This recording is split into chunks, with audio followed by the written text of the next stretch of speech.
You've put in the time and the money.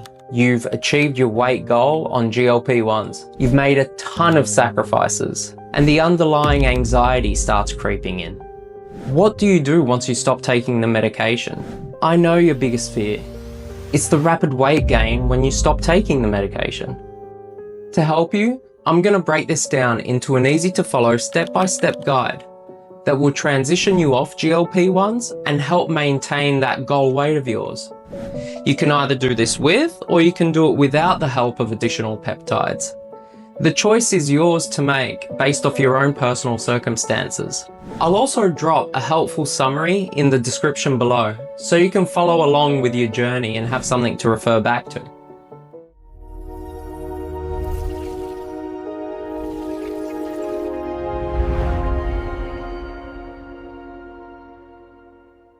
Welcome back to Peptide Corner. I'm Tom, and I'm a chartered chemical process engineer. I look at human biology much like a high-performance chemical plant. First, you have to optimize the inputs, then you have to manage the system constraints. After that, we can engineer steady-state baselines. The process to come off GLP-1s is no different. But before we dive headfirst into today's topic, let's cue the mandatory legal B-roll. This video is for educational and research purposes only, not medical advice. Before taking any steps with your health, please consult your doctor. We're an entirely new channel that's only just started our journey. So if you value evidence-based science without all the commercial hype, I'd really appreciate if you could smash that like button, hit subscribe, and click the bell icon. Your support goes a long way to help us to bring you the content that you love. With that out of the way, let's address why coming off GLP-1s can be such a struggle for a lot of people out there. When you come off such a strong calorie deficit and drop weight so fast, your body initiates a survival mechanism called adaptive thermogenesis. This aggressively turns down how much energy your body burns to conserve fuel. When GLPs clear your system, your natural signaling pathways return to baseline, and your appetite just returns to normal. The problem with this is your internal metabolism is still running at that reduced speed.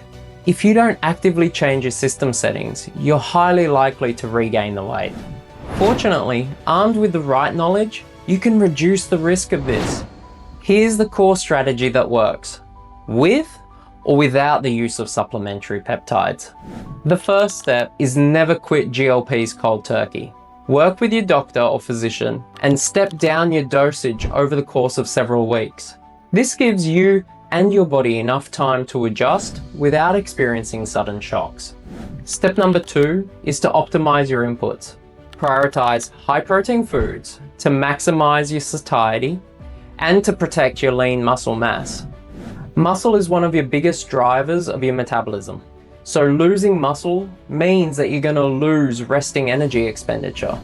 Step 3 is to develop a quality training program that's focused around heavy lifts and compound movements. This will force your muscles to adapt and grow to that external load, thereby driving your body to retain muscle as a priority. Especially when you combine this with the high protein diet from step 2, it further preserves your baseline metabolism and helps keep that rebound weight off. If you want to take this to the next level though, you can consider the use of mitochondrial peptides, but only as an add-on. Compounds like MOTS-c and SS-31 don't work to suppress your appetite. Instead, their entire focus is around cellular energy efficiency. What that does is it boosts your metabolism, so you don't have to keep starving yourself to keep that weight off. MOTS-c is a mitochondrial-derived peptide. Under metabolic stress, just like when you come off a GLP-1, it migrates to the cell nucleus. It alters gene expression and upregulates an enzyme called AMPK. AMPK is essentially your body's master metabolism switch. This forces muscles to enhance glucose uptake and accelerate fatty acid oxidation. Think of it as a tool to help mitigate the post-GLP-1 metabolic drop. For even deeper cellular optimization, it's sometimes stacked with another peptide called SS-31. SS-31 physically supports the inner mitochondrial membrane. In a research setting, a typical MOTS-c and SS-31 cycle would run anywhere from 4 to 6 weeks, doing this while tapering down your GLP-1 dosage. Whether you use these peptide add-ons or just stick to the lifestyle changes, safety is always paramount. At the moment, these peptides live in this research-only grey market. If you do decide you want to look down that path and go with a peptide for support, never trust sources that are unverified. Always demand independent, third-party verified certificates of analysis. Look for purity reports, scannable QR codes, and searchable databases as a minimum so that you can protect your health. The bottom line is that GLP-1s, Tirzepatide, Retatrutide are all fantastic at getting the weight off. But the big question is, what happens after? You need an actionable, structured plan that you can follow to make sure that you keep that weight off.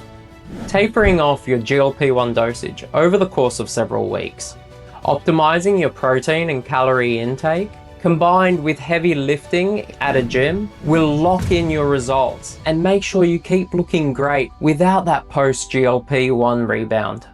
Adding peptides to the mix is only an optional add-on that can further support you on your post-GLP-1 journey.